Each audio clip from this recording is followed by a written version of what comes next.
forget that. So you just imagine for a moment if many thousands of us on the planet, we were not, some of us are, but we need more. That's why you're here. But intoxicated in bliss, really intoxicated into the divine, and how it would affect the energy on our planet. Because most people forget that karma, it's not just the law of cause and effect, which is personal, but there's many different, karma means memory, there's different kind of karma. And the karma that most people forget is the collective karma, the collective consciousness that we co-create together. And tonight we're going to delve deep into what is the divine vibrational energy field. And you'll be fascinated by that because most people don't know and they don't use their inner power.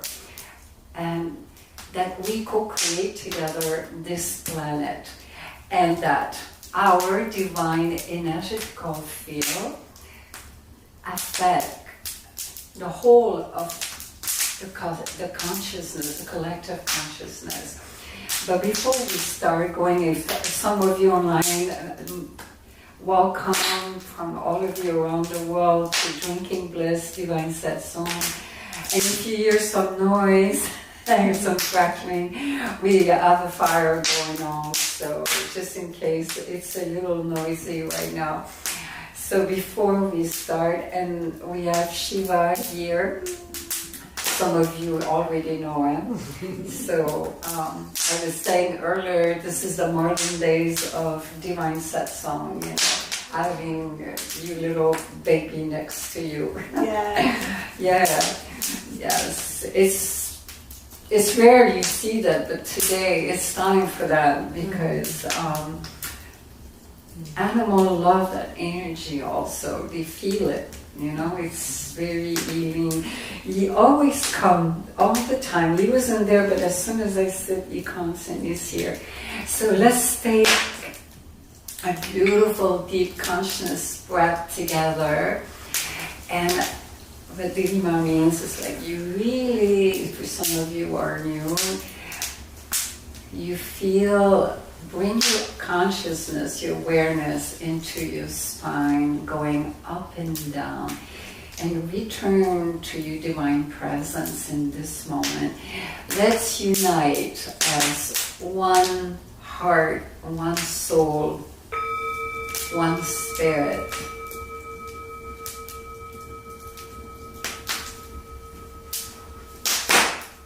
And take a second deep breath, mindful breath, and release all tension. Consciously, mindfully release everything that doesn't serve you highest.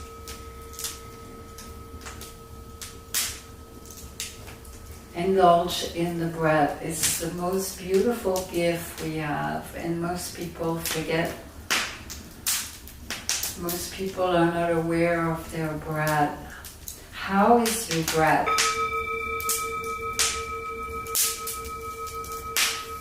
Is it shallow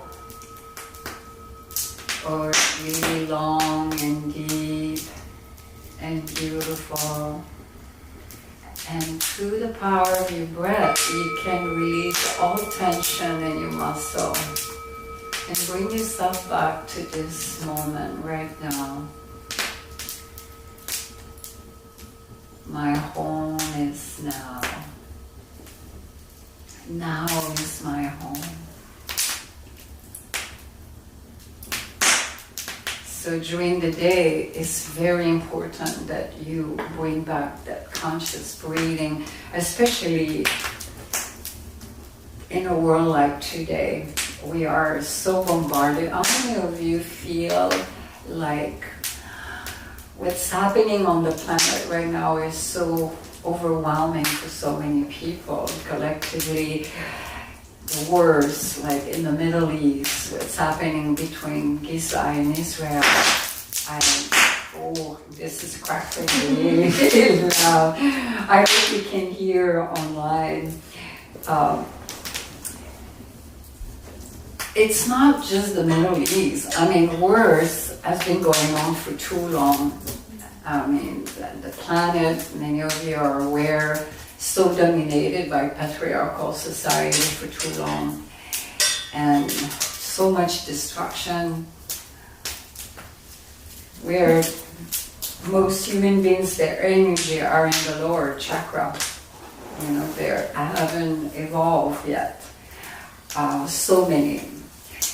And it's not just the Middle East. If you look in Ukraine and Russia, still going on. How many of you are aware there is still a civil war in Somalia?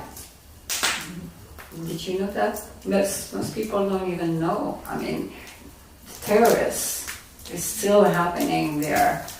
I was briefly watching something very, very quick. This young girl was interviewed, only 21-year-old, can you imagine, a Somalian? And she was a combatant.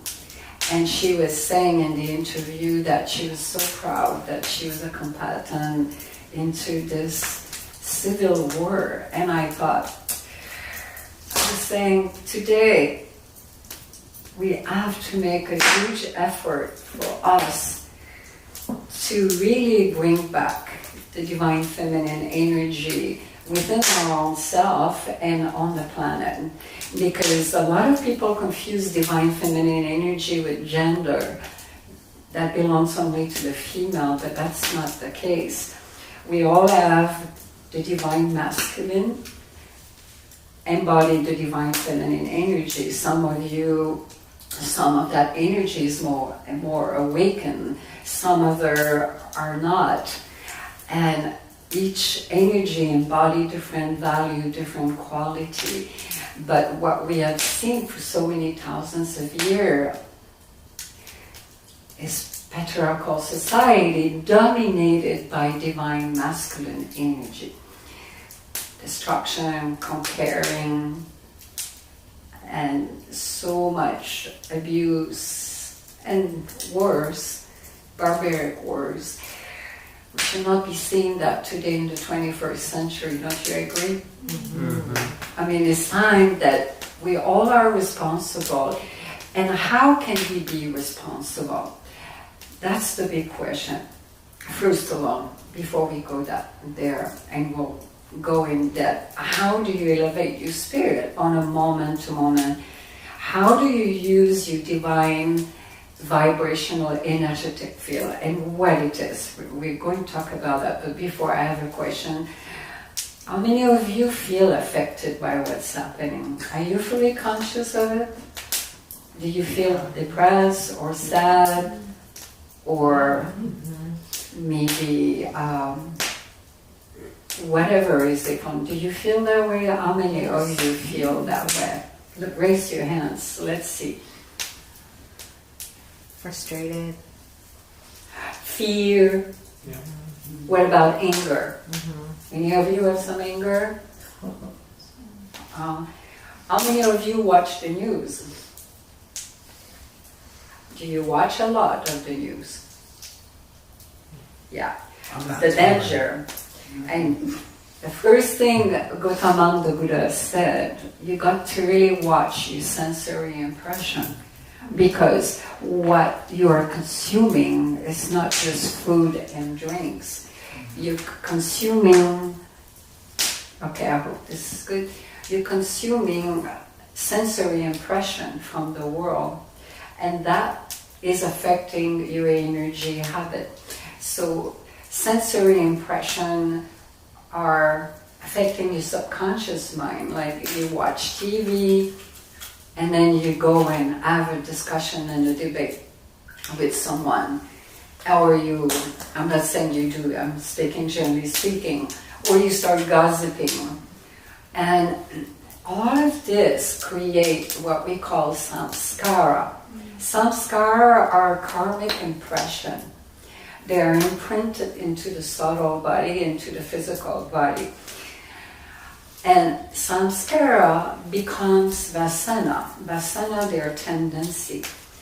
And those karmic impression and those tendencies form personal karma, but they also form the collective consciousness karma, because there's different kind of karma. It's not just personal karma, there's what we call kula karma. Kula means from a tribe. Let's take an example, Israel. Just because there's a war going on, they have a very strong kula karma. So is in Palestine. The same, let's say, in a village. They all create a different kind of kula karma. But as a whole planet, we create also a collective karma. We collect a certain consciousness. So it always starts from us, because the parts create the whole. You see what I'm saying? You part, you part, you part, you part, I'm part. We're all part of it. So how do we raise the consciousness? It starts from here first, right? Nobody can do it from you. And it requires a lot of mindfulness and awareness. That's the very beginning. So the divine vibrational energetic field consists of three main things. The first one is your magical wand. And some of you are already familiar with the magical wand from Becoming the Light Mastery Program. Let's see, anyone wants to say something? Joe, do you want to say? What is it? What is the magical wand? Yeah, let's see if you remember. Okay, I'm being tested. Yeah. It's several things. It's your thoughts, your feelings, your actions, your intentions.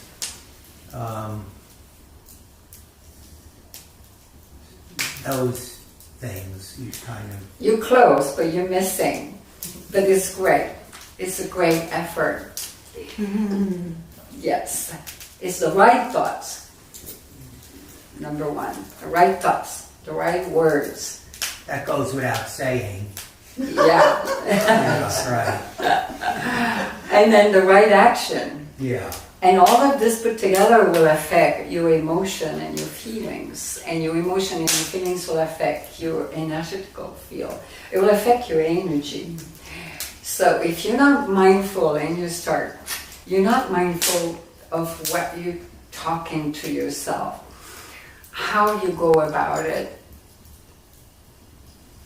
you will affect your whole energy. And your energy affect your environment, affect people who are around. Consciously or unconsciously, you don't know, but it affects the collective around you. So, and it's the same, the energy that you're creating in return has a repercussion on your thoughts and on your words and on your action, and then it affects your emotion. So that's how people get into a rut when they get stuck. And nobody put you in a stuck, got you in the cave, that cave of being stuck. You did it yourself. You did it to yourself by not being mindful of how you go, what you're ingesting on a daily basis. And the first ingestion of sensory impression is from your own thoughts. How do you talk to yourself? How do you go about your day and talk to yourself? That's the question I'm asking you. Just reflect on that for a moment. And see how it's affecting your relationship, the dynamics in your relationship. If your energy field is not solid and vibrant, it's easy to pick a fight with your partner. You suddenly raise your voice and you're projecting your emotion and you're just vomiting. It's nothing about them, it's about you. So the divine vibrational field start always with your magical wand. It requires a lot of practices, mindful practices. And it always starts with the conscious breath during the day to bring back yourself to this present moment. Because people are always, generally speaking, either in the past or in the future. It's hard for people to be in the existential moment right now, what's happening. And when we talk about future, we're not talking about next year or for the holidays, Christmas. We're talking could be even 2 minutes later. You see? And so the divine vibrational field is something that you practice. It requires a lot of mindfulness, and through deep mindfulness practices, there are many different aspects to it, but the most essential is the conscious breath. You can stop during the day, anytime you think about it. The best is to ring a bell, and you bring back yourself and close your eyes and check in with your divine presence, because you can really be in touch with your divine presence in that present moment. It's a practice, and that Zen moment is priceless, because that's where life and blissfulness really happen there. So, number 2 of the divine vibrational field is the blue flame of awareness. Who knows what is the blue flame of awareness? Joe, do you remember? I'm not answering. So the blue flame of awareness, but you're doing wonderful. Let's talk about the blue pearl. Some of you online know. The blue pearl, and I might be throwing a lot at you tonight, it's completely alright, don't worry, if you can follow everything. It's been said through the yogic tradition that every human being, we hold a blue pearl. I have seen it with my own eyes. Some of you have read the book, Becoming the Light. I talk in depth about that. Many great enlightened ascended master. I've talked about it for thousands of years, and it really is real. It's really real because it's so subtle. It's in a different realm. Most people are not aware of it. They're not using it because they don't even know it exists. They're not even aware of it. So the blue pearl is a seed pack of the universe. So it's been said also in the yogic tradition, and it's true, the microscopic of our human nature, everything, the biology, everything about a human being reflects what's happening in the cosmos, in the microscopic. So the blue pearl is a seed pack that has the whole cosmos in it. I know it's hard to believe it, but you cannot reason that with logic because it's something beyond the logic. If you really want to experience other realm of reality beyond the physicality, you really have to drop the mind, because the mind is very limited. It will go only by your karma, what you have accumulated, what you have been conditioned. The blue seed, the blue pearl, is real. Every human being has it within. And it contains all galaxy, contains the Creator, ultimately, what we call God by so many names. That's why we are divinity. That's why Devi Ma keeps saying the parts makes the whole. And the divine is within ourselves. And it is really there. The blue flame, I call it the blue flame, because the blue pearl is burning eternally from life to lifetime as you reincarnate. It's always with you. And it's the divine light of consciousness of our Creator. Well, you could call it whatever. Maybe not even Creator, the source. who's been there for eon, all ascended master. So you can go back through the power of your magical one, and you can ask yourself during the day, how am I aware of my thoughts? How is my breath? Is it stuck in my heart? Because the secret about this is when you become mindful, and as you go deeper in mindfulness, you become really aware, then you will notice you become more equanimous, you become calmer, and then you start having epiphany, either whatever it could be in your work, and you start having revelation, and you start having glimpse of what is your divine presence. So through the use of your magical wand, bring back the blue flame. I call it the blue flame of awareness, meaning that you can see it. Even though you don't see it consciously yet, one day you'll have the blessing to see it as you evolve. The first time I saw it, I had my eyes open, and I was in such a samadhi, and I didn't even know you could see it with your eyes open. And I was like, there was no boundaries, because this is a state where there is no boundaries.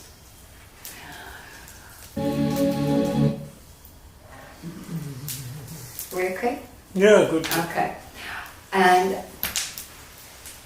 But the blue pearl has been said, Swami Muktananda talk a lot about the blue pearl. The divine light of consciousness is, when you see it, it comes out of you. You can hold it into your meditation in your third eye. Most people, small percentage of the population, but when you see it, it's normally, you get a flash of it in meditation when your third eye is activated, when the third eye is fully open. But it can come a day where you can hold it still.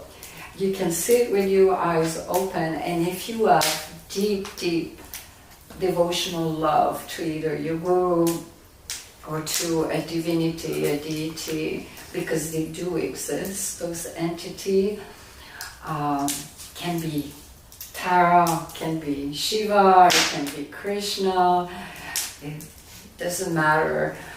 You can actually see with your eyes open that divinity.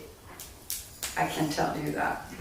What I'm sharing here is kind of esoteric knowledge, but it's time for the world to know what is really the full potential of us human beings. And most people don't know.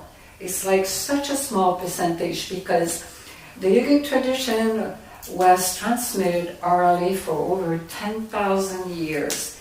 And it was done orally. Nothing was written until, I think, the time when Patanjali is the father of the Yoga Sutra. I think he lived probably in the, I want to say 2000 BC. That's when they started recording more about the yogic tradition. But prior to that, when it's been said Shiva came on earth, and we don't even know if Shiva, that's a big debate in the yogic tradition, if he was truly a human being. We don't know. If he was a celestial being, or if he was, we don't know, but he was definitely a divinity, very evolved, and a tremendous deity, you could say the highest level, an avatar, who could come on earth and bring the science of yoga. And that's what's so beautiful about yoga. Yoga means yoke, means union. It really is about realizing what is the full potential. Because human beings is not who we are. We are spirit who came on earth to volunteer for this experience, right? So don't think that you're the body and you're the mind. You're not. You're not the body and you're not the mind. You're first of all spirit. That's really your true essence. You are divine. And through the power of the blue flame, you could bring it during the day and visualize it and use it into your practice of mindfulness. Use it when you stop and then you breathe. And Devi Mayi uses it a lot in guided meditation in many different ways because it's very powerful. That blue pearl is very powerful and it's real, and eventually it becomes a reality. So the third aspect of the divine vibrational field is your energy habit. How many of you, let's say, anyone wants to answer that? What do you think is your energy habit? Anyone wants to volunteer? How do you generally perceive? There is no right and wrong, so don't be afraid. You can speak up. How you generally show up in the world? Well, that's a way to put it. Yeah, It's your go-to. That's very vast. That's very broad. But let's bring it down to the very core essence. Is how you go about your moment to moment into your life. Where do you put your energy? Consciously or unconsciously. Remember what I said earlier. Samskara, your karmic impression, what you're ingesting, including accumulation, conditioning, all you have accumulated until today, from the government, from society, from your parents, from the media, all of that. And the family of origin is a big one, because most people have so much dysfunction in their family. And the first step on the spiritual path, when people start awakening, is healing the wounds. You see that a lot. People who have suffered any kind of abuse, either physically, emotionally, verbally, it's so rampant in the world. Don't you agree? It's so rampant. And so the healing. So the energy habit is so subtle that it requires certain level of practice to start paying attention. Where is my energy going during the day? Is this going in certain thought patterns or emotional pattern? Like some people get wounded very easily and they would get very defensive. Have you seen that pattern? It's common. People who carry an inner wounded child will definitely, in their relationship, in the dynamics, will get really defensive. Ego will come out, ta-da, here to help you and save you. But it doesn't serve your higher purpose. So when you use the blue flame of awareness, you suddenly pay attention. Oh my God, she poked me. Oh, he poked me in the office. And it stirred up something inside of me. What is this coming from? And then instead of reacting and becoming defensive, you can inquire about, where is this coming from? That energy. And then you can process it. And as you go along, you will have revelation. Things will come up.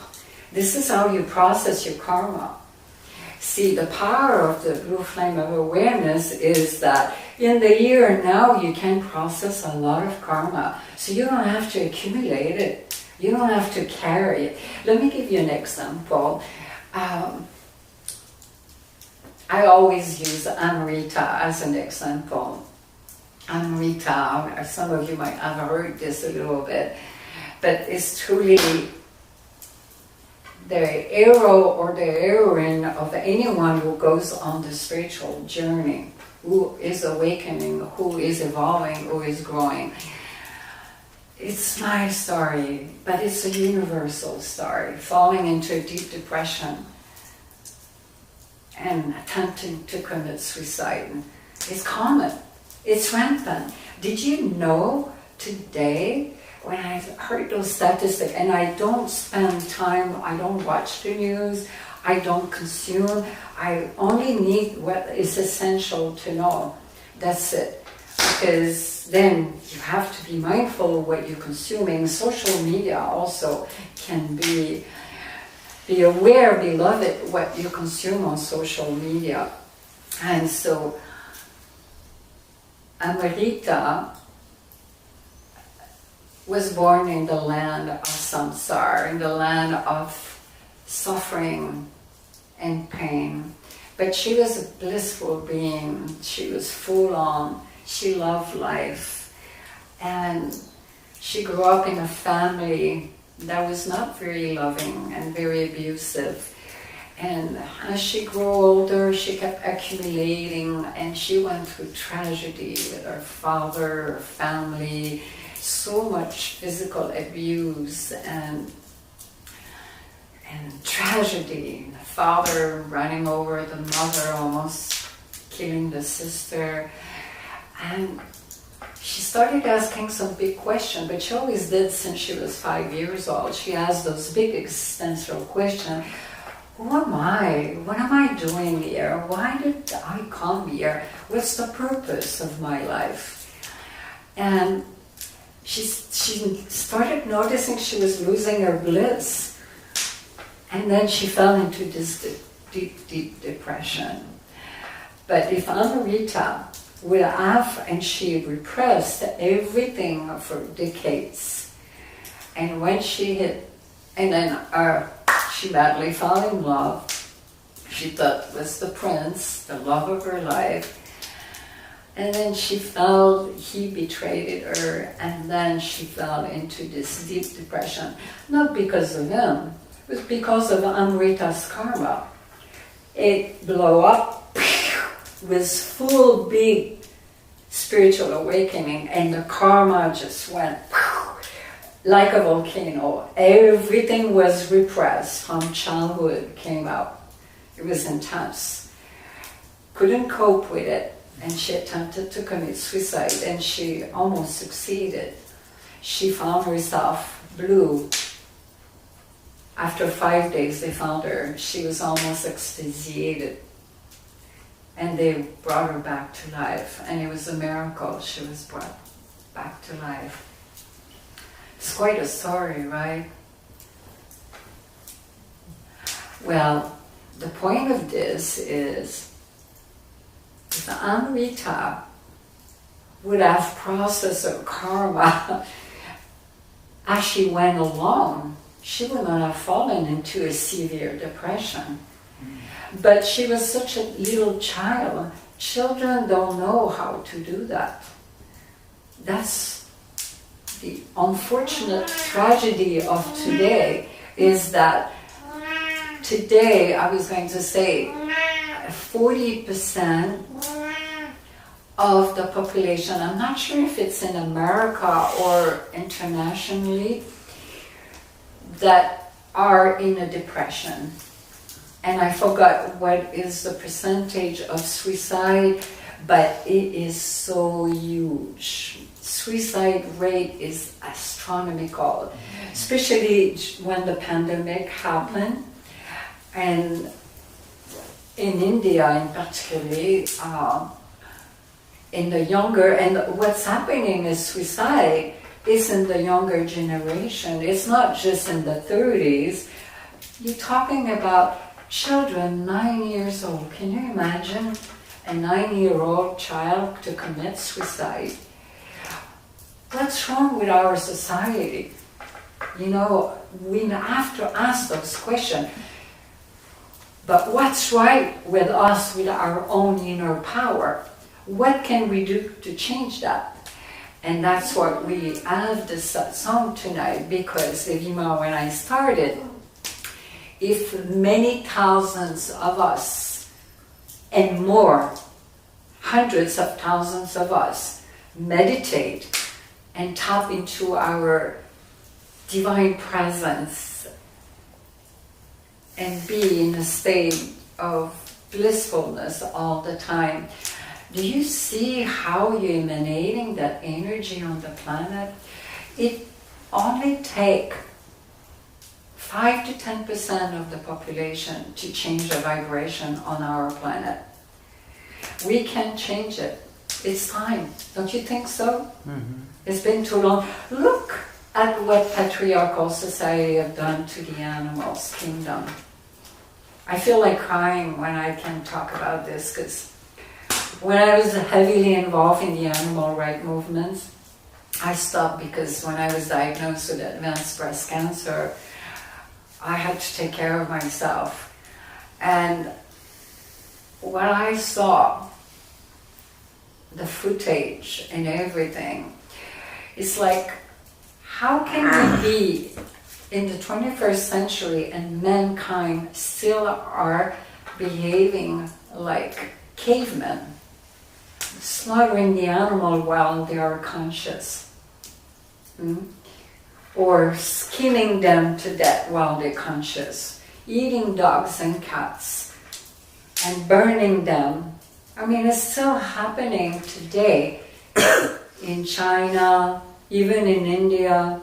I mean, I could go on and on and on.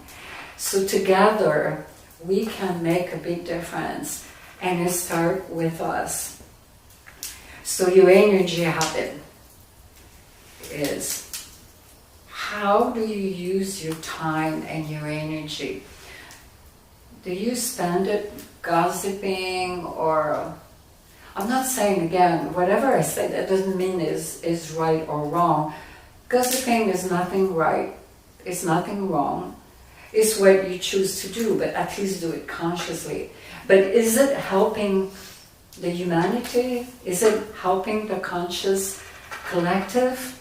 Is it helping your divine vibrational field? This is what you need to ask those questions. So your energy habit is every way, in everything you do.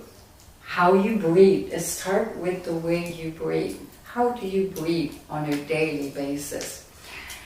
Through the power of your conscious breath, you can process your karma here and now, so you don't have to accumulate more karma. And through sadhana, kriya yoga, you can, and meditation, you can burn out all a good amount of karma that doesn't serve your highest. So you can really experience the beauty of your divine presence. So how do you rise your vibration when you feel low? We have talked about that in previous satsang, but I'll go over a few things because some of you are new and some of you also online. Well, there's nothing like a cold shower. If you feel really low, let's say you're angry, you're frustrated, you're sad, or you're enraged, you go take a cold shower, let it run on your head. It will change your aura, because the aura emanates an energy. You might not see it, but I can see some of your aura. The aura, people might not feel it, but they will, I'm sorry, I meant they might not see it, most people don't see it, but they will feel it. You know, when you walk in a room, you say, God, the vibe doesn't feel right. Something, that's you talking about the energy there, maybe even the aura of a certain person there. taking a cold shower, make sure it goes right on your head. It's a great way to go sit down and go do your sadhana. Sadhana means spiritual practice. If some of you are not aware yet, sadhana is in Sanskrit. And we already discussed using your divine vibrational field.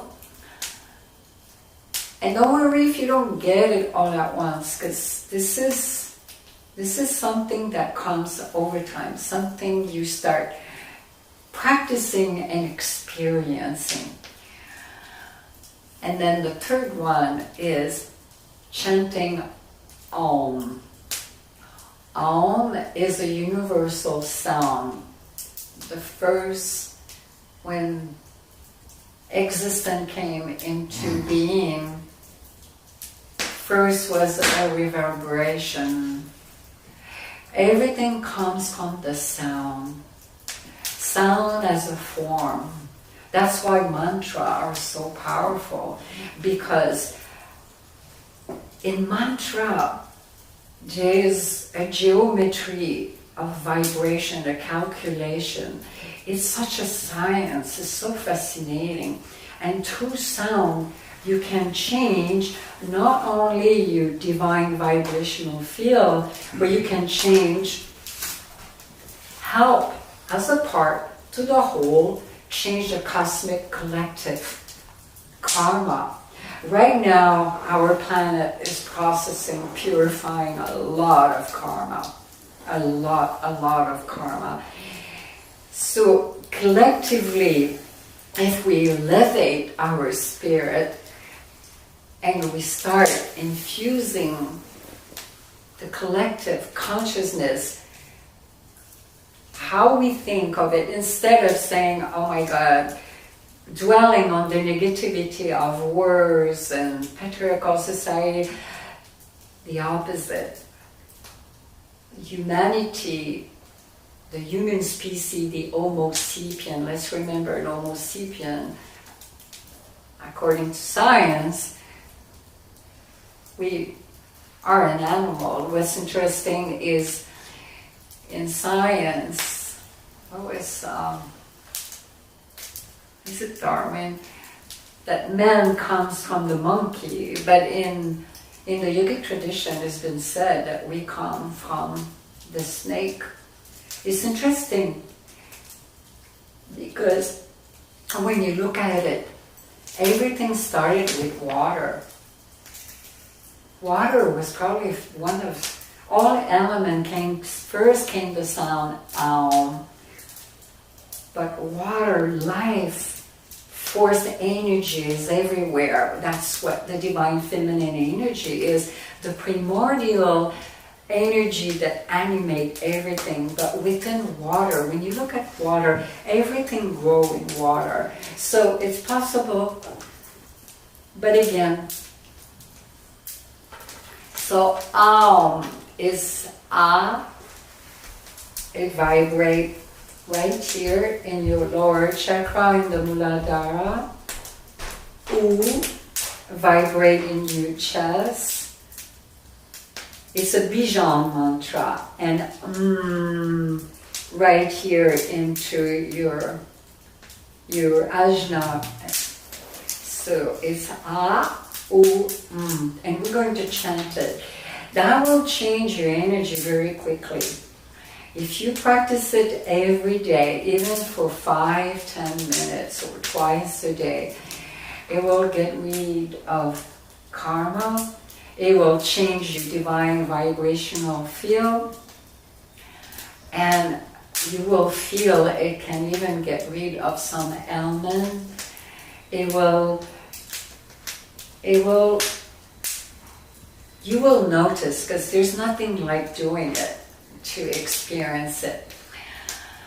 And then among all mantra, chanting to transform your energy field, the most powerful, one of the most, because there are several of them, but there's nothing like Om Namah Shivaya.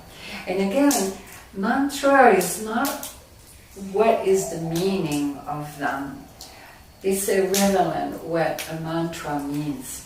It's how you chant it and how you allowed it to vibrate. Because yoga mantra is a real science. What's so beautiful about the yogic tradition, I was about to say that earlier, is means union, yoga. It's a science, you can prove it. It's a science of self-realization. It's a science of enlightenment.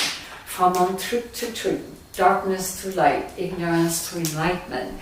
And you can be your own laboratory. What about that? That you can see for yourself how you can experience your own subtle body. Within our subtle body, we have 114 chakras. And when you really are steep in the spiritual path and you do sadhana, you can spin those. You feel them. You actually really feel them. There's nothing like experiencing. That's the proof. Don't you agree?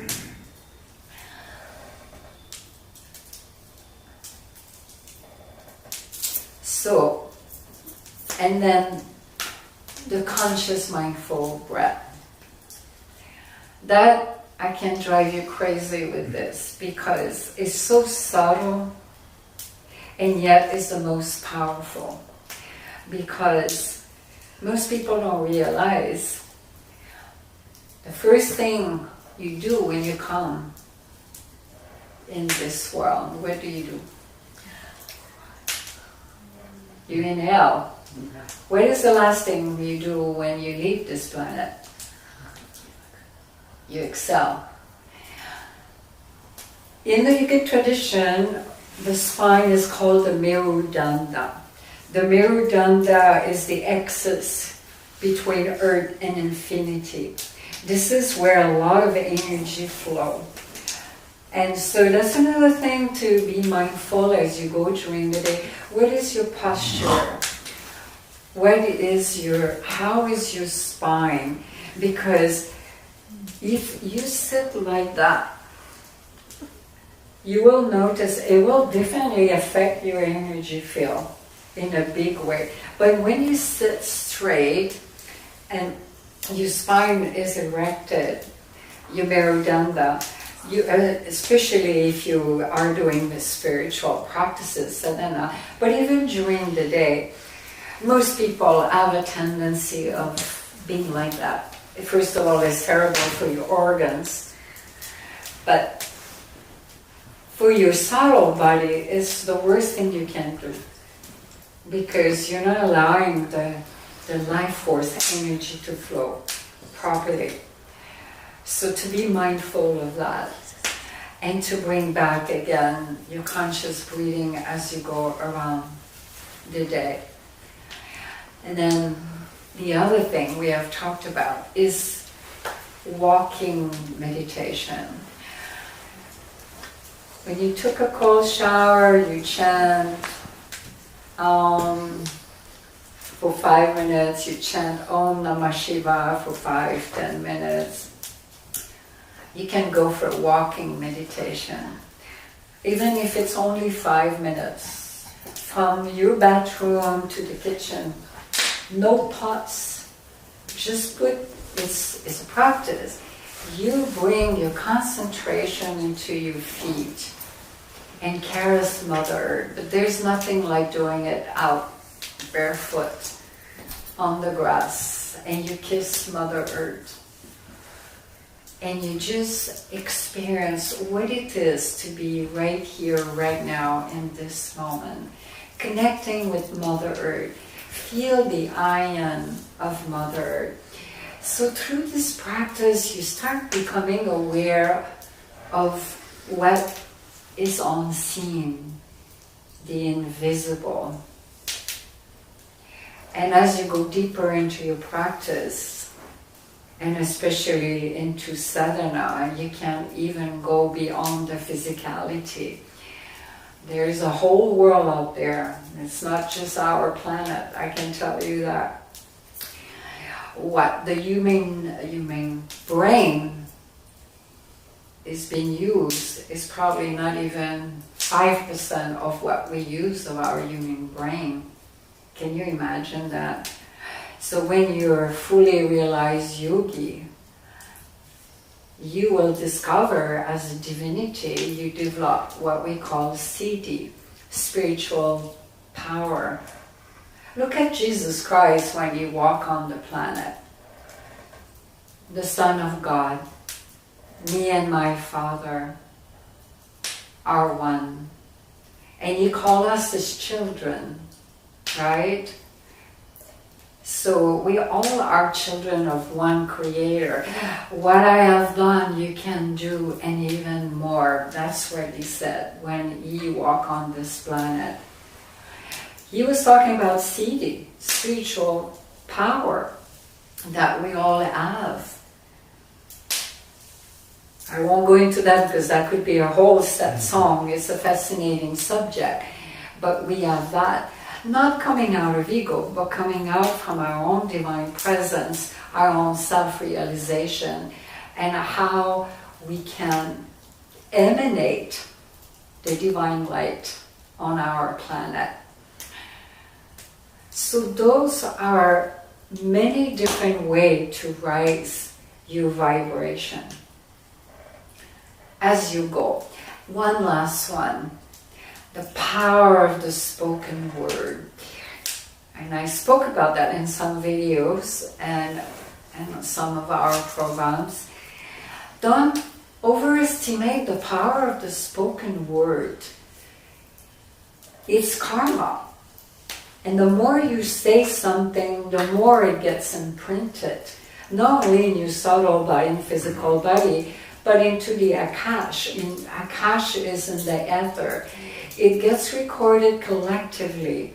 So when we speak on our planet, the time has come today for the human species to self-realize and to realize our divinity, that all together we can live in divine love and in harmony. And it's time for divine love and peace on our planet.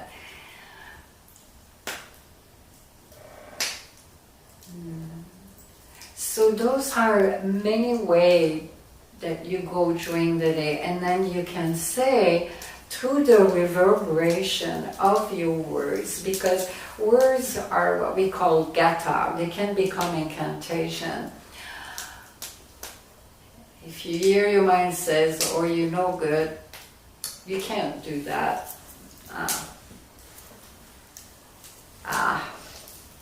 You're not smart enough. You're never going to make it.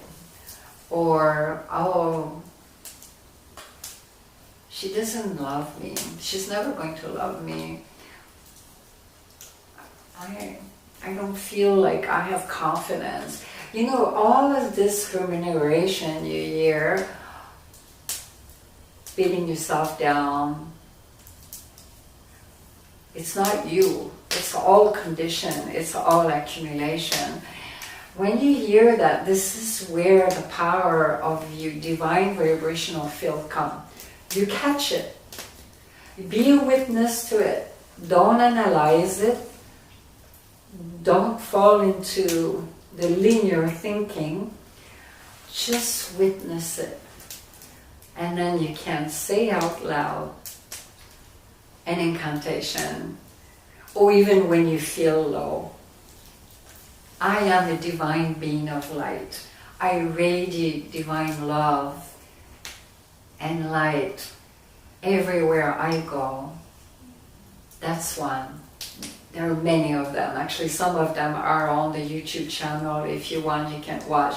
Some for gratitude, some for healing, some for abundance and for your own divinity. You could say, I am one with my Creator. I rejoice, and I am deeply grateful for being a divine being. And I bow down. You can call upon the Ascended Master too. Because when you start connecting with them, and if you really do it deeply with loving and reverence, over time they won't ignore you. They will come. And as you grow and as you evolve, you will start feeling them. You will start experiencing a different dimension, because we can work with the Ascended Master. They're there to assist us. Right now, especially I feel it, I'm just talking like Ma, Avatar Babaji, who is being known as the reincarnation of Shiva himself, is fully involved right now. Many other avatars are fully involved in assisting planet Earth to transition into a different era. You can call it the golden era, the bliss era, but in the yogic tradition, we're coming out from the I forgot, the Kali Yuga. Yeah. We're penetrating into a new time for our planet. And that's why so many people are awakening on the planet. But it's brutal awakening for so many people, because many people don't know what's happening to them.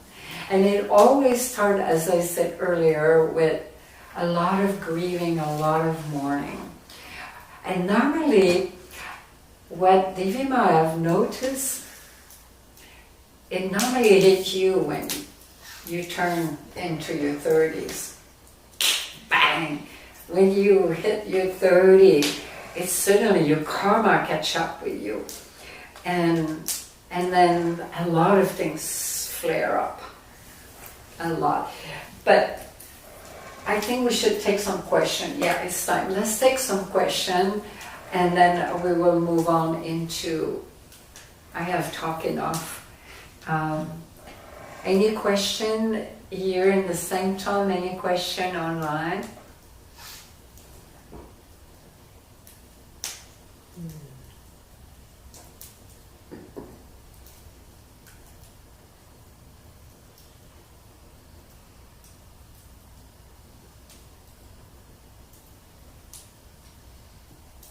Have you looked in the chat? Yeah. No question? No. No question in the room? Yeah. I have a question. Martin. Yes? It might sound a bit basic, but Oh no, there's no basic, no it's advanced. a very logistical question. So Yeah. I've been meditating for many years, and I want to spend more time meditating. Speak a little louder. I've been meditating for several years, Yeah. and I want to spend more time meditating because I feel that's the path to a better life. But I'm really struggling to make that stick or find the time. I'm very busy with my work and our daughter, and I just don't know. Yeah, I don't know. I've been kind of trying to make it work, and maybe I'm having too high standards. Or And what is your question, beloved? how can I make more time? How can I find more time to meditate? Well, you already have the longing. I see that in you. You already have the willingness. Now you just need to acquire some discipline. So that means getting up earlier in the morning, socializing less. You're going to have to compromise. Because when your energy is starting to move, you will notice things you used to love and do don't interest you anymore. And guess what? Bang! It gives you the chance to go sit down and meditate. So instead of wasting time on social media, I'm not saying you, I'm saying generally speaking, or just be a good manager of your time, but that takes awareness, that takes mindfulness. It's so easy to waste time during the day, there and there. And suddenly at the end of the day, you could have sat down for 1 hour and meditate. So it's maybe a little bit more reorganization into your life, but I will require more mindfulness practice for you, and definitely more discipline, because discipline play a big role into the success of your spiritual evolution. I can tell you that. You've got to train yourself like a dog, like Palvat, you know, with little tree. Okay, I'm going to have a little tea after I meditate. I'm going to sit down, I'm going to come out and I'm going to have a beautiful little tea, and you reward yourself with something. I'm just giving you an example. Because, and what you will notice, this will fall off. You won't need that. It will come a point you'll say, God, I can't wait to go sit down and close my eyes. I love closing my eyes.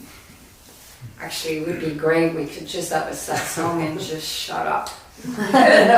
Just like, but most people would get bored, you know, just quiet and just like going into samadhi. But what you will find out as you go deeper, first of all, this is, I'm not asking you that question, it's something you can reflect upon in your life, in your meditation practice. It's not the quantity counts, it's the quality of your meditation. You could meditate less and have such a deep meditation where it's equal to 12 hours of meditation. You see? It's the quality over quantity, number one. And do you do sadhana besides meditating? Other sadhana? Or just meditation? I think just meditation. Okay, that's not enough. Because what I was going to say, when you start having a better quality of meditation, you become meditative. Because meditation is not something you sit and you do. It's not a doing, it's a being. Meditation becomes your nature. Even when your eyes are open, you become meditative. Meaning you can be zen, completely in the moment. That's meditation. We call it samyama. And I'm actually going to introduce that in Radiating the Light advanced program. I've been contemplating on that. I have an announcement before we move on. I have a few wonderful announcements before we go into the meditation. But so what I was going to say, if you do Kriya Yoga, like the Siddha, Satchit, Kriya, Ananda, you will notice the more you do it, after you finish doing it, your mind, it becomes more still, equanimous, and you will not want to get up right away to go do something. You will just want to stay there and keep your eyes closed. Everyone experiences it differently, based on their karma, based on so many things, but mainly karma, and how long you have been doing it. But I can tell you, this practice will put you into a meditative state. Often people who want to meditate a lot, I'm not saying it's you, but in my entourage, is that they don't get a good quality meditation. And that's why they feel, oh, I have to go sit down again because meditation is not happening. They are ruminating the whole day at work, their problem, their things. But when you do a Kriya Yoga, because you have worked with the life force energy, you have changed, and this is one thing I completely forgot to mention, which is extremely important, part of how to raise your vibration, elevate your spirit, is to do Kriya Yoga. It's probably one of the most important because you're working with the life force energy, with prana. There's many set of different pranayama, and it changes your whole energetical field, and it puts you into a meditative state. So then it becomes easier to meditate. Because most people, when they sit, they don't really meditate. They get a glimpse of it. But when you sit down, after doing, but actually you already sit down, you did your Siddha, Satchit, Kriya, Ananda, it has changed your energy. And you will notice, this is again the science of yoga, that your mind has become still. You have made a distance from your mind. And I'm not saying you're not going to have thoughts, but the thoughts, what happened with the Siddha Satchit Kriyananda, it changed your brain wave. And this is, we're about to launch a new program and we're very excited about it. It's called the Alchemy of Divine Manifesting. And we're going to launch it January 5th. We decided to hold off and launch it in the beginning of next year. But the reason why I'm doing this is that I talk about the different brain waves and how you can transcend the subconscious mind and even tap into the unconscious mind. Because the brain has many electromagnetic brain waves. Most people, their brain during the day is in the beta wave. I won't go into all of that because that could be another satsang and it's in the program, but it's fascinating and it's true. Neuroscience proved that. They have done a lot of research. So the Siddha Satchit Kriyananda, if you do it properly and do it regularly, it will bring your brain wave into an alpha state. Alpha is meaning your thoughts. Thoughts are energy. Energy is an electromagnetic energy. So less thoughts, less activity, less electromagnetic. The frequency is different. And so alpha, and then if you go deeper in meditation, where the frequency is even lower, hertz per second, it will go to a theta state. And theta state, the frequency, I think is like 4 to 10 hertz per second, hertz, Hz. And then where you go into, tap into the unconscious mind is when your brain is into delta. Delta, normally most people when they go into delta, they're asleep. But you could be fully conscious while you're into delta. When you're truly into deep meditation, your brain is either into, it could vary from alpha, but a true deep meditation will be theta wave, and then delta. You could vacillate. If you go into samadhi, let's say nirvikalpa samadhi, your brain, not you, but the activity will be almost none. Delta, I think, is like 2 to 5 hertz per second.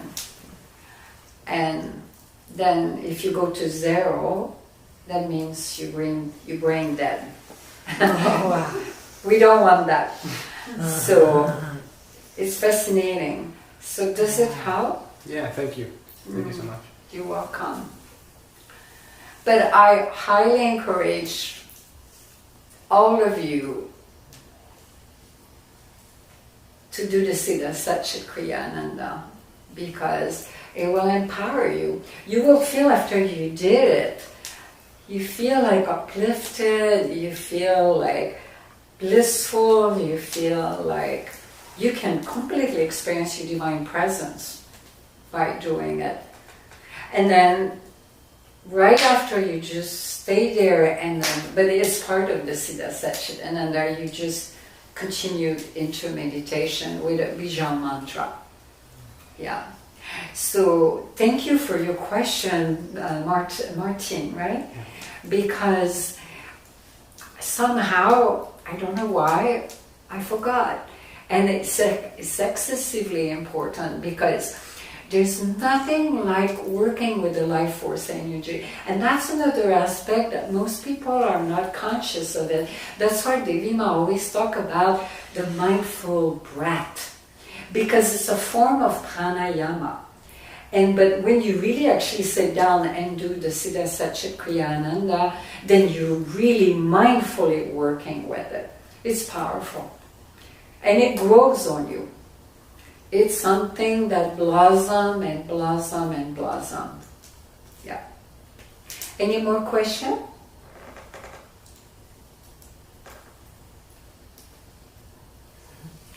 Online?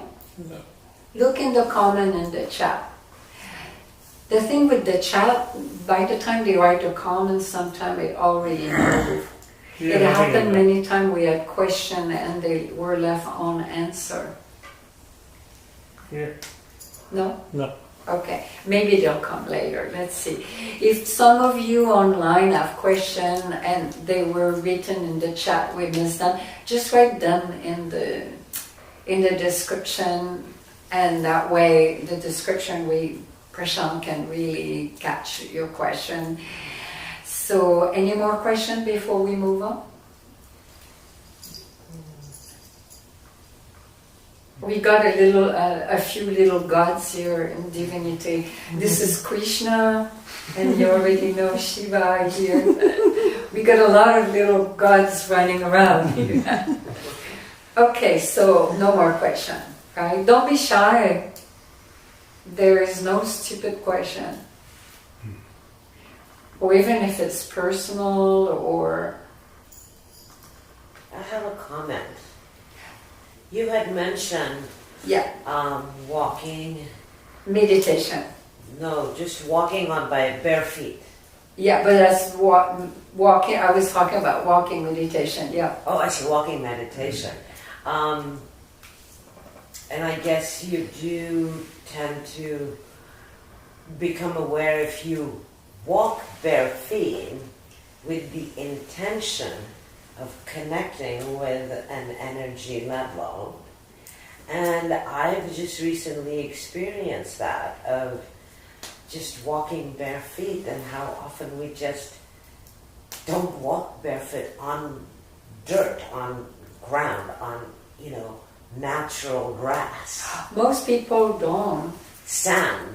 Yeah, but when I was talking about walking meditation, it's not just doing it barefoot on the grass. It's anywhere you go. Most people are not mindful of their breathing, and they're not mindful how they carry themselves and how they walk. Walking meditation is literally putting your awareness in your feet. And there's no thoughts. It's a concentration meditation where you feel the sole of your feet caressing the ground, whatever it is, if it's the floor. But you can't go for, actually, you could do it practicing it at home. Just walking from, let's say, the kitchen to your office, let's say, for 3 minutes with no thoughts in your mind. Can you do that? Try it. I'll put you to the test. Let's see it next song when you come next year. Let's hear your story. Can you do that? Walk 3 minutes. Just put your consciousness, try it as a test. Exercise the power of your awareness. Bring that awareness into your feet. And then as you walk, it's not thinking, what am I going to have to lunch while you walk, or oh, my little child is crying. It's like, if you're going to say, okay, I'm going to do a little walking meditation right now, is that it's Zen. It brings you bring yourself. It's a Zen practice. It brings you back. I learned it from Thich Nhat Hanh, a great Zen master who left his transition a few years ago. It was so powerful when he left his body temple. Some of you're familiar with Thich Nhat Hanh, right? I walk with Thich Nhat Hanh next to him. I had the great blessing to talk to him as well. And such a beautiful Buddha, so here, now, right in that moment. Always in walking meditation. Just try it. I love to hear your story next month. I'm home now. I am the Buddha. Say it. Say it out loud. I am a Buddha. I am a Buddha. Buddha means awaken. It's not about Buddhism now. You can be a Buddha and you could be a Christian, but you're not Christian, you're not Buddhist. There is not such a thing because it's not who we are. See, those are identifying with your religion, your gender. But when you say, I am a Buddha, it's universal. It just means one who is awakened. You can just say that before you go walk. And then if you really want to put it to the test, you want a real walking meditation, but I recommend start small because this is you exercising your power of concentration when you do walking meditation.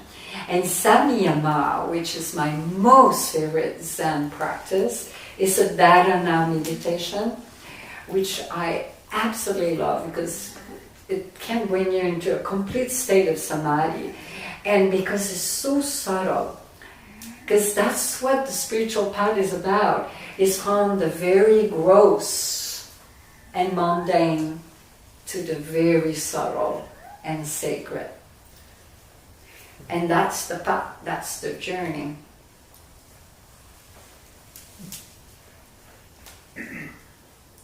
So let's make a few announcements.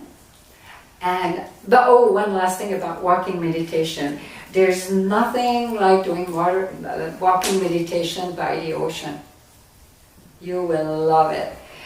Alone, don't do it with a friend because then you'll end up having a conversation. You don't do that, then that won't be walking meditation. So you just go walk barefoot and feel Mother Earth and connect with the ion of Mother Earth. That has the power to alter your brain wave too. Absolutely. So a few brief announcements. We already talked about the Alchemy of Divine Manifestation will be launched around January 5th.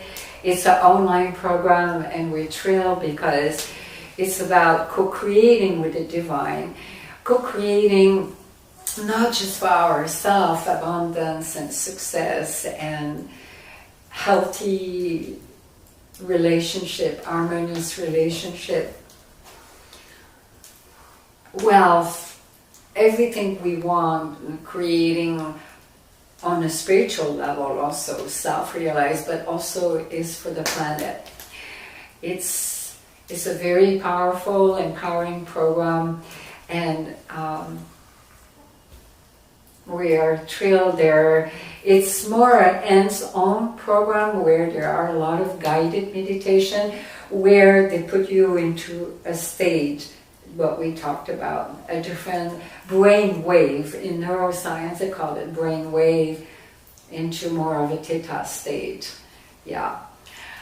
And the other great news, and some of you online and some of you here in the sanctum, if you want more information when it's launched, all that, if you haven't signed up on the Blissful newsletter, we highly recommend you do so to receive spiritual guidance, wisdom, and video and once a week. So online you can look in the description, there's a link, and you will receive also a first guided meditation. That one is so powerful. It's called the Divine Inner Cave, and some of you, if you want it, you know, if you have signed up and you didn't receive it, just let us know, you could get it. And in the program is, I think, like 8 of them for different one for healing. And what I wanted to share briefly about this is all those guided meditation I did for myself. They came to my being through the grace of the Ascended Master and the Maharishi. Maharishi, some of you, if you don't know what it means the great sages. Like Patanjali was one of them. And When I had breast cancer, I don't know, some of you know, but I almost died of an anaphylactic shock reaction to the chemotherapy. And I really had to rebuild my organs, and it was so intense. I won't go into a long story because we're kind of behind now, but those guided meditation came to my being, and I was doing them. And then I thought, one day I'll bring those guided meditation to the world for other people can benefit from them. So today, it took a little time, but we did it. It was a labor of love and devotion, but they are here now. And so, yeah, some of them are so powerful about healing. And the last news is the Siddha Satchit Kriyananda meditation used to be part of becoming, of radiating the light, which is an advanced program, has many spiritual processes, a lot of wisdom. It's really in depth. But it was offering also in the womb of meditation, which stayed there. But the other thing was the initiation to the Siddha Satchit Kriyananda. So Devi Ma decided to do is to put it into the Becoming the Light program instead, which is an online program. And so people who are in this program can also be initiated into the Siddha Satchit Kriya. Ananda, you don't have to wait until, or if you decide one day, you do the radiating the light. And with the radiating the light, we're contemplating to bring Samyama there, which is the dharana meditation, the most Zen meditation. The most challenging because it's the subtlest, but yet is the most effective one. Because your eyes are open. That's what a meditation is. It comes to a point, meditation, you don't need to really sit down.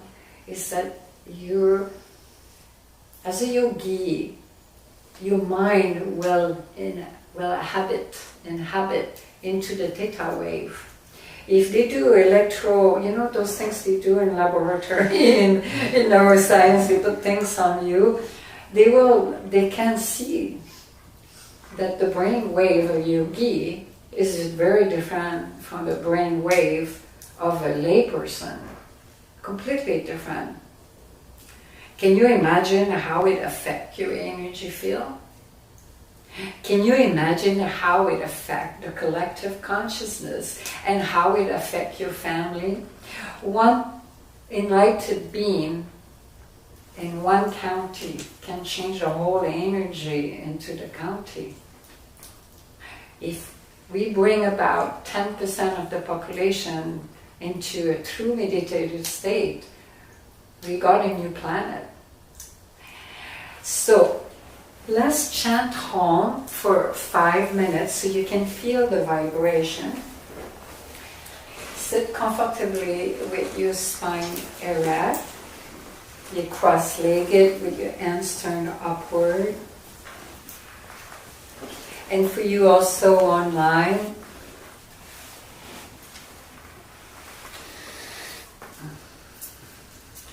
we went a little bit longer this time normally, but it's okay. This is a precious time together. And then put your hands turned upward in the mudra of receptivity, the yoga mudra. Make sure your Merudanda is not super straight, but just comfortably erect. And take a deep breath, and then we're going to chant Om. So you experience the vibration. A, U is spelled A, U, M. So it's A in the Muladhara, and then U in the chest, and Om. So let's do it together, and on you online too. Take a nice deep breath. Ah.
So have you noticed that when you chant Om, it vibrates? Have you noticed the vibration inside from year to year to year?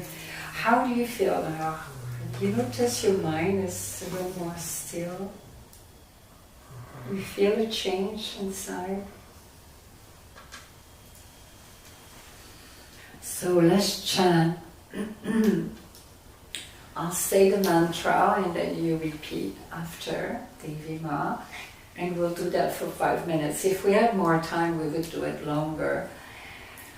But tonight was a big subject, what we were talking about. There is a lot to impart, because it's a unusual, well, actually it's not the right word, unusual, it's appropriate timing, I should say. So, Om Namah Shivaya. This is a universal mantra. I know some of you say, oh, maybe, what does it mean? A lot of people think it's bowing down of reverence for Shiva because the word Shiva is there. But ultimately, Shiva means that which that is not. It represents the whole. Let's call it the whole. The creation, the creator, all the 5 elements. The Bijan mantra holds all the elements, the 5 elements. But if you do it with devotion also, you could do it for the creator or a deity or your own divinity. So let's do it and see how it feels after. We'll take a moment of silence after, and then after you can just lay down and we'll do the guided meditation. Om Namah Shivaya.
Shivaya. Om Namah Shivaya. Om Namah Shivaya. Om Namah Shivaya. Om Namah Shivaya.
Okay, now you may lay down. You can move everything from the floor. The flapjack and pillow, make yourself comfortable.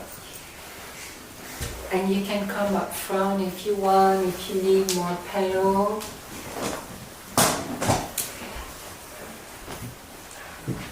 Just pretend you're a child, you're a 5-year-old child, and you're going camping by the ocean. And we can move some of those.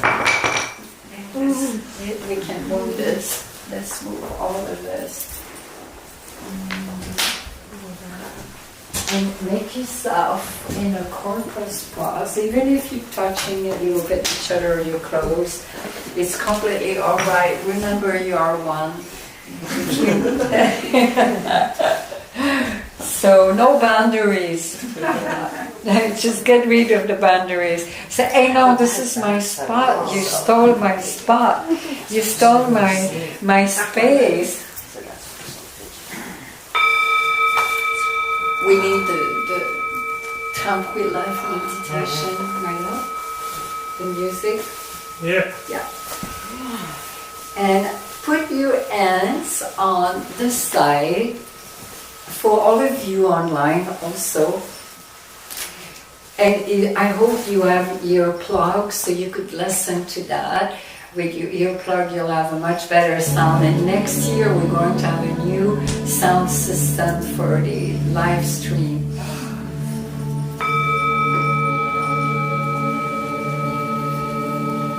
And turn your hands upward and completely let go into this.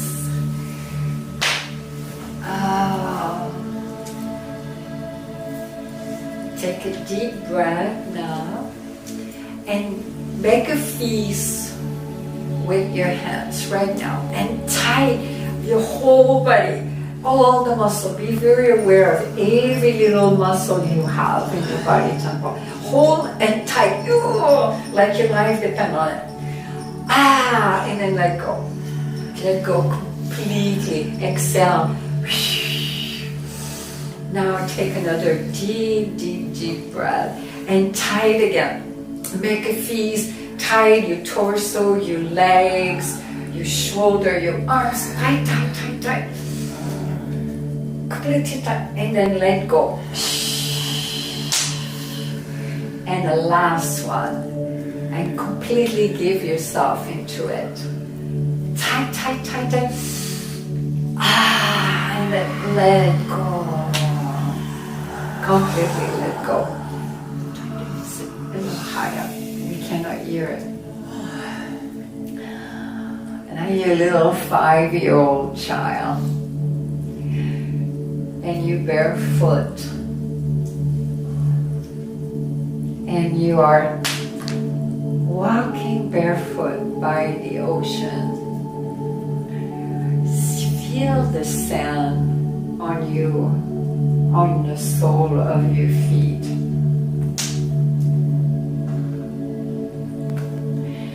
And see the crystal blue water, so beautiful and clear. And it's early morning.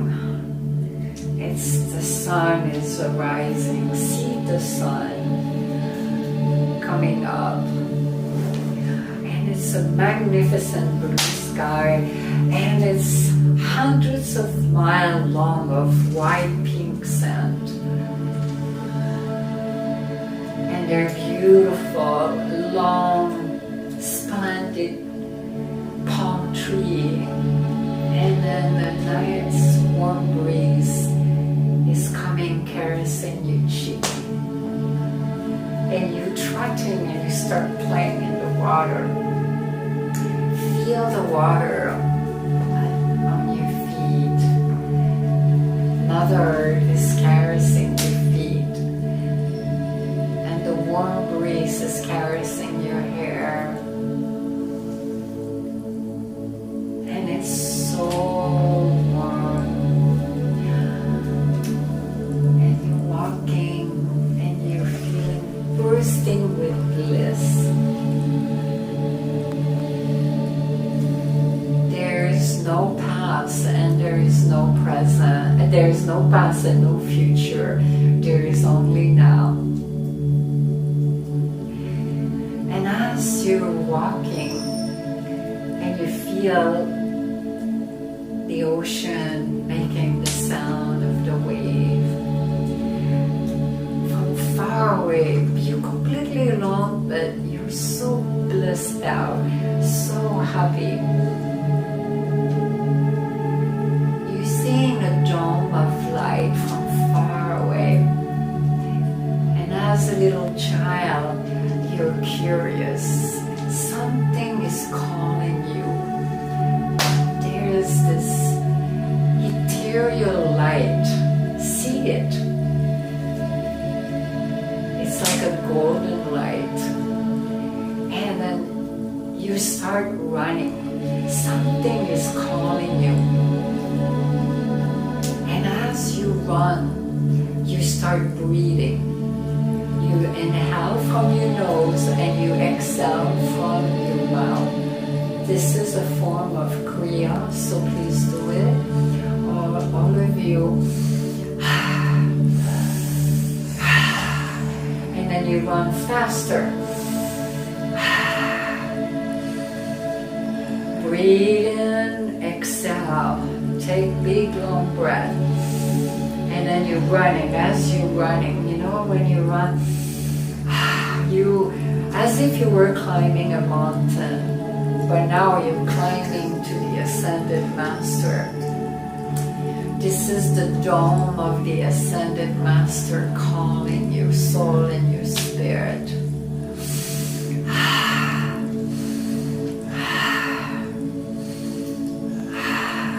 Breathe faster without getting dizzy.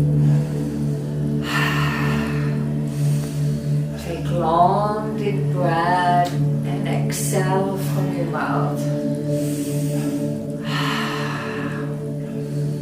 And make sure your hands are turned upward if you can. And you're getting closer and closer and closer to the dome of light. And as you get closer, you become ecstatic. You're so excited. There is such a burst of ecstasy within you being. A light like you've never seen before. Something magical is happening and you don't know what it is. And you're running faster. And you're almost there. Breathe. More deep breath.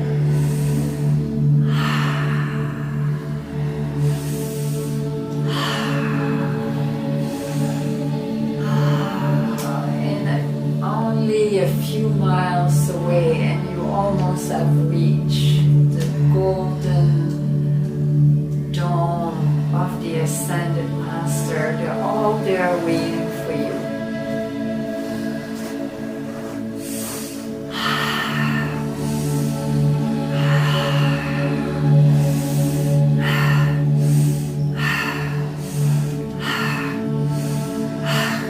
And then you're running fast.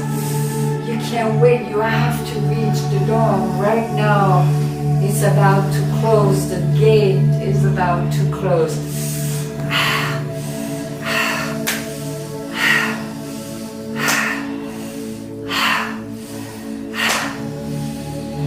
Ah, you made it. You penetrate inside the dome. All those celestial beings of light waiting for you. They are all embracing your soul and your spirit. All the Ascended Master, all the divinity, the deities. See all that you love, your favorite one. The Virgin Mary. It can be Jesus Christ. It can be Shiva, Tara, Morgan, Krishna. So many names. They are all floating, embracing your soul and your spirit.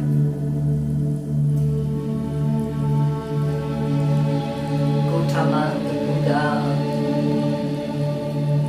Avalokiteshvara is the same as Guanyin. So many of them, nameless ones. Feel the divine love. They're healing everything that needs to be healed about you now.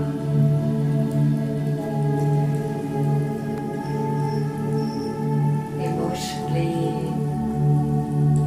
psychologically, in your etheric body.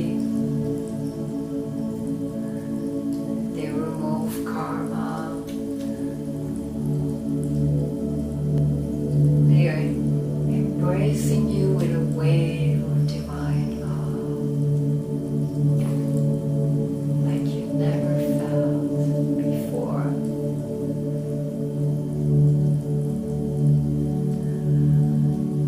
And then one of them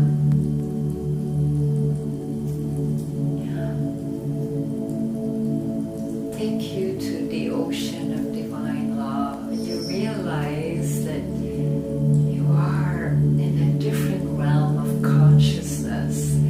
It is not planet Earth.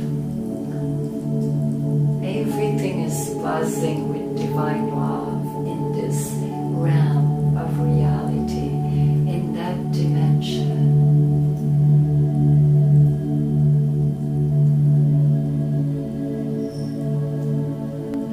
There's so many celestial beings, so many enlightened ascended masters.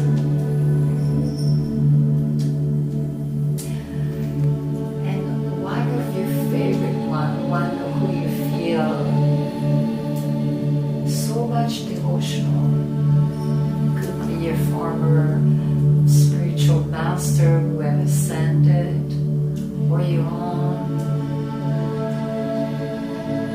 spiritual master, or your own favorite divinity, take you by the hand and take you to the ocean of divine love, and a gentle little wave is coming, and in silence you just lay down on the sand, and all of a sudden you start to float.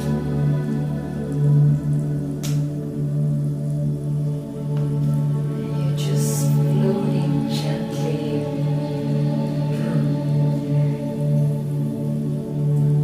and floating and floating. See, there is no boundaries. And all of a sudden, you're not on the shore anymore. You are lost in the ocean of divine love.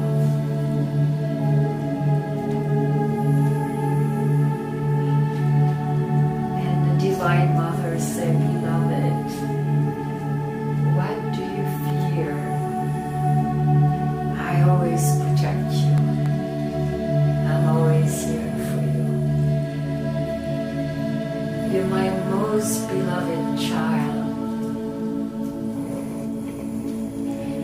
And as she whispered, you start dissolving into this ocean of divine love.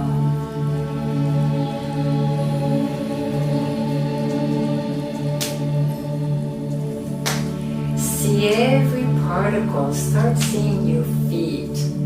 They're dismantling. Your toes, your heel, your ankle. See every cells of your body temple is melting into the ocean.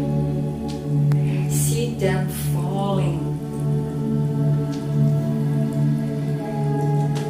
melting into the water. Then your knee, your thigh, your hips, your torso, your reproductive organ. Everything is melting in the water of divine love. Your kidney, your pancreas, your liver, your intestine, your lungs, your hands,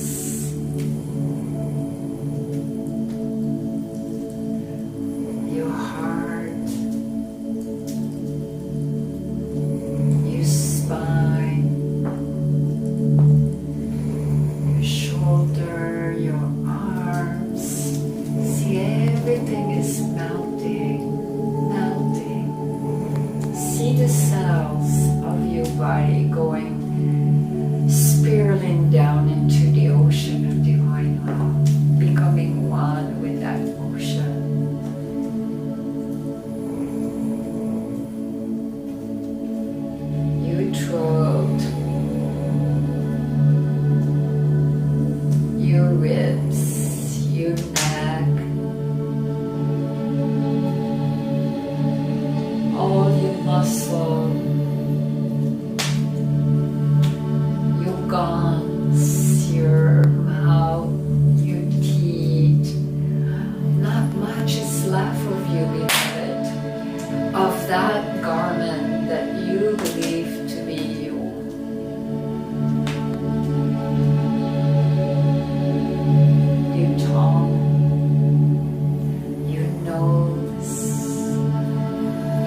ocean of divine love. Only what is left is pure consciousness. Your soul and your spirit.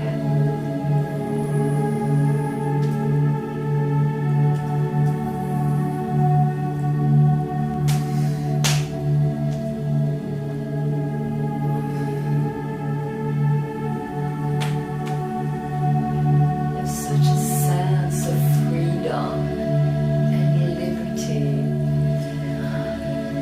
And out of a sudden, you're starting traveling to the cosmic, to the cosmos. Feel your spirit traversing through the universe. You're leaving Mother Earth. Look behind, see Mother Earth, and hold her with an electrical blue light.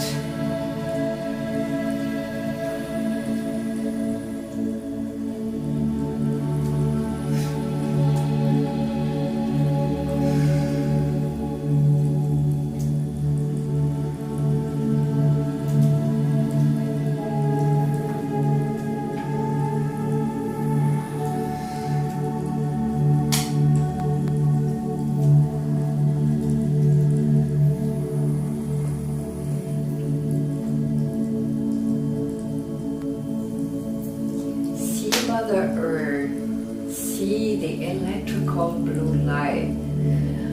Whole planet Earth in that beautiful ethereal electrical blue light as you fly through the cosmos.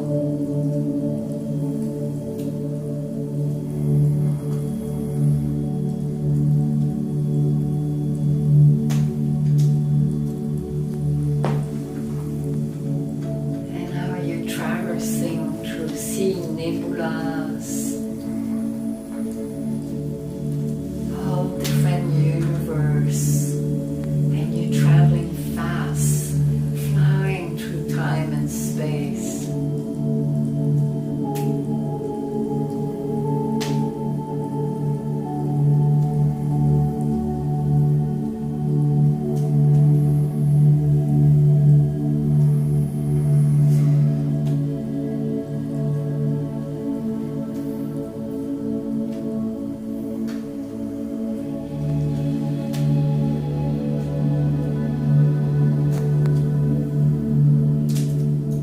And as you're flying,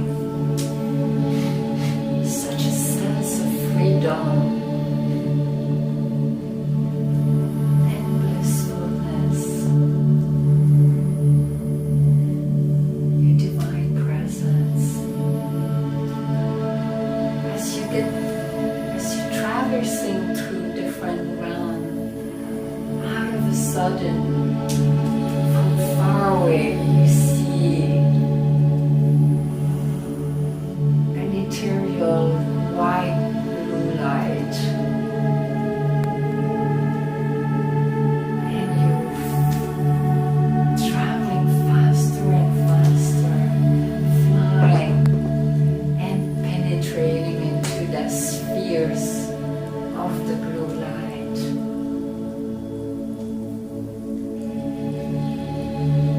You are penetrated right now into it, and it's pure electrical blue white light.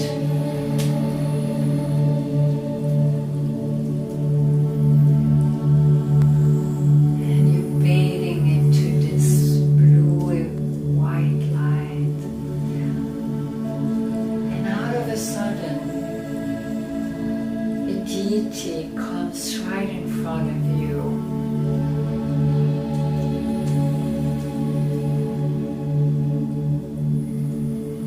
See it, hold the vision, your favorite divinity.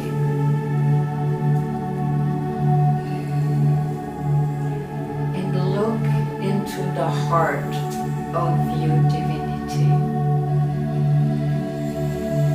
There is a little cave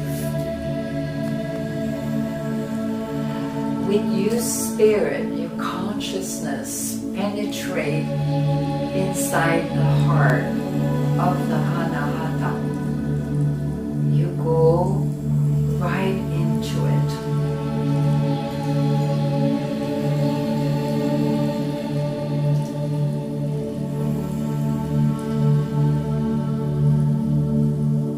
And sit there in the shrine.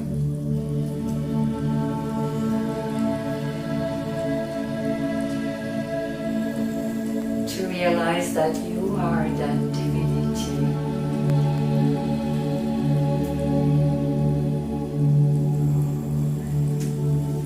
And now that you hold the blue pearl, the blue flame of awareness, bring forward 3 sankalpa, intention.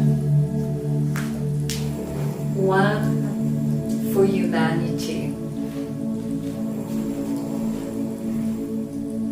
That includes you. See it. With that blue flame, you can co-create. With that divine vibrational blue flame, you can manifest it right now with that energy.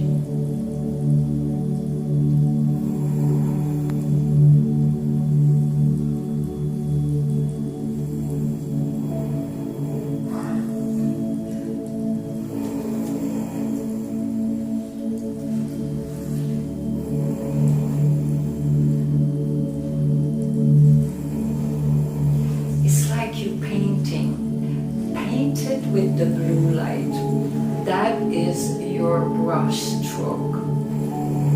You're co-creating with God right now, with the Creator.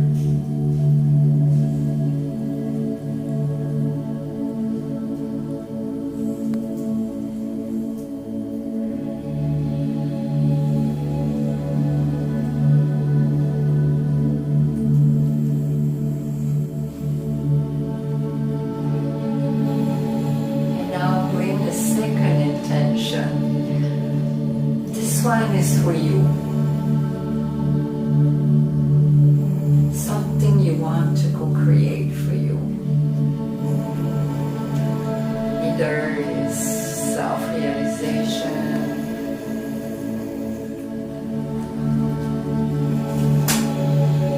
a goal, abundance,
divine alchemist. You can co-create with the blue pearl, which is in your own inner shrine.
reinforce your tree intention. See them again in your inner cave.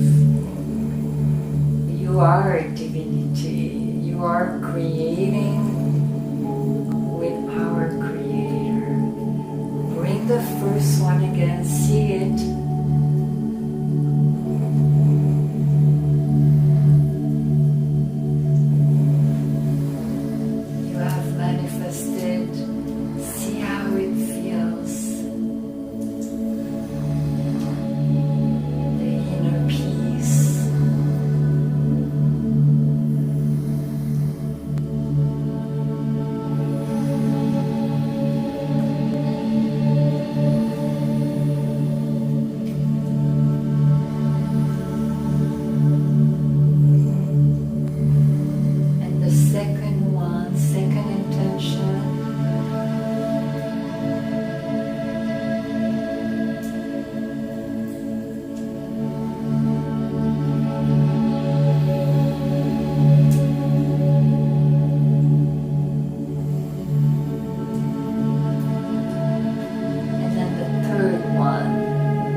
Overwhelmingly blessed and blissful.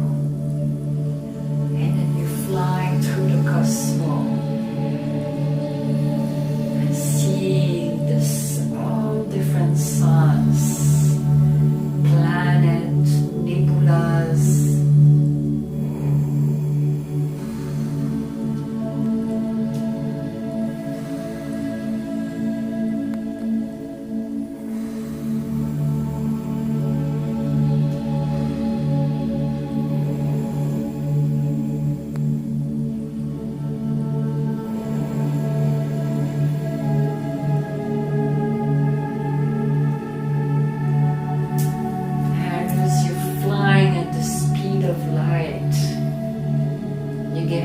Closer to Mother Earth.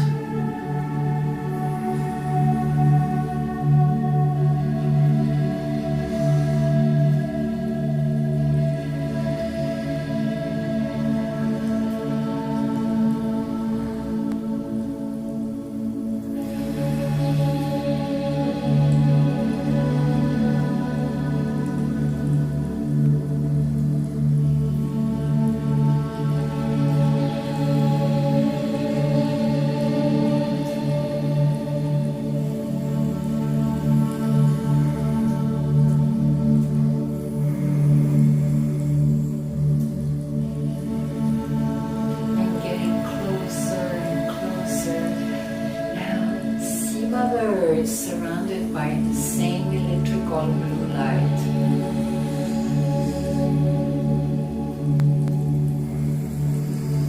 Which the Ascended Masters are asking us to hold Mother Earth into the electrical blue light. Shiv Baba Chikorakshanat. And all the Avatar, the Mahavatar.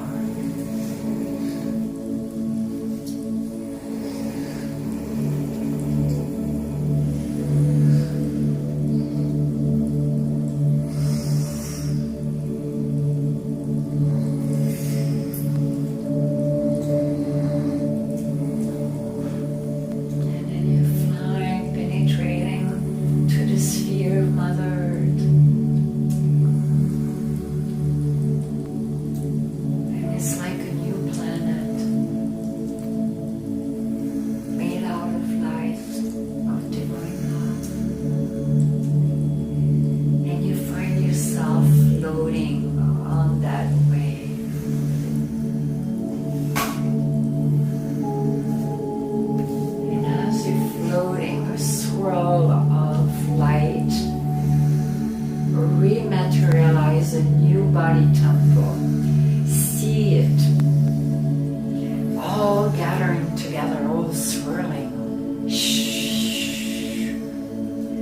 forming a new spine, a new skeleton, as you're floating,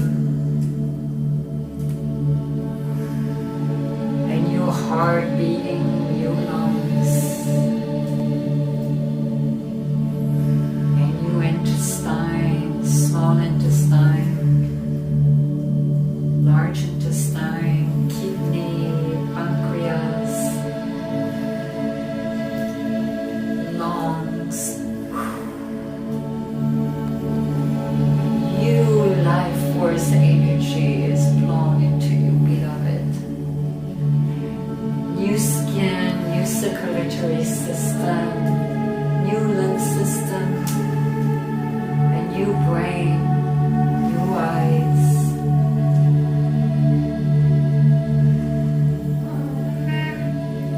New teeth,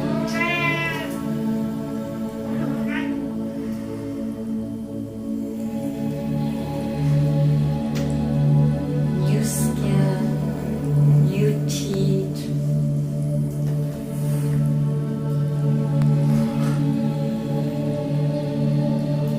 new hair, new feet,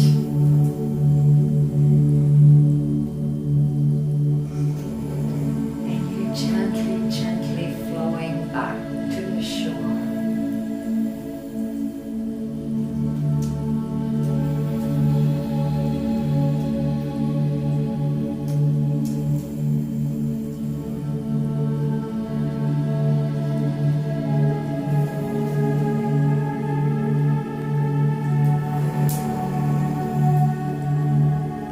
Gently, gently, you're arriving to the shore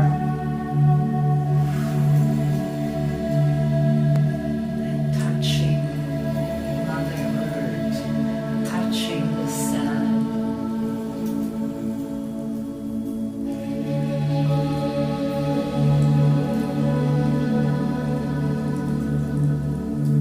Take your own time.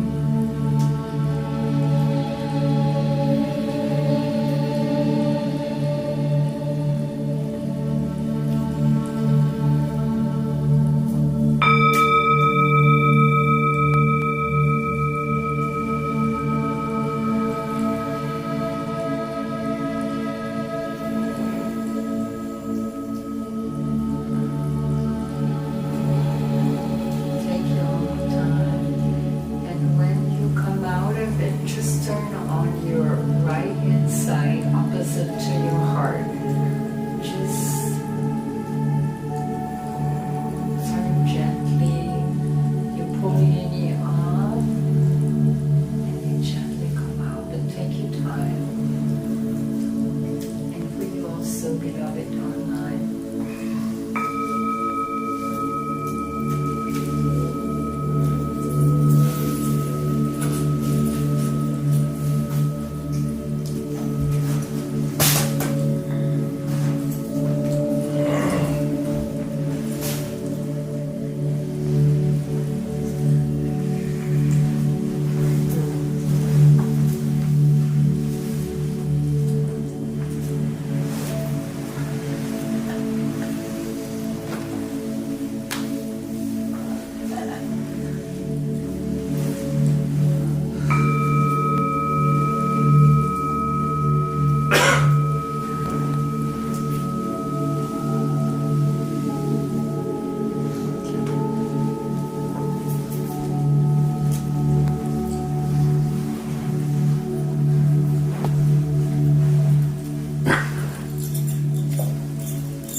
Close your eyes now for a moment. Feel your breath mindfully. How are you feeling?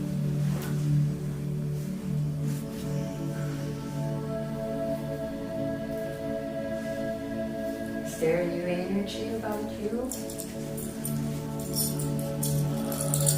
Like when you entered the store before.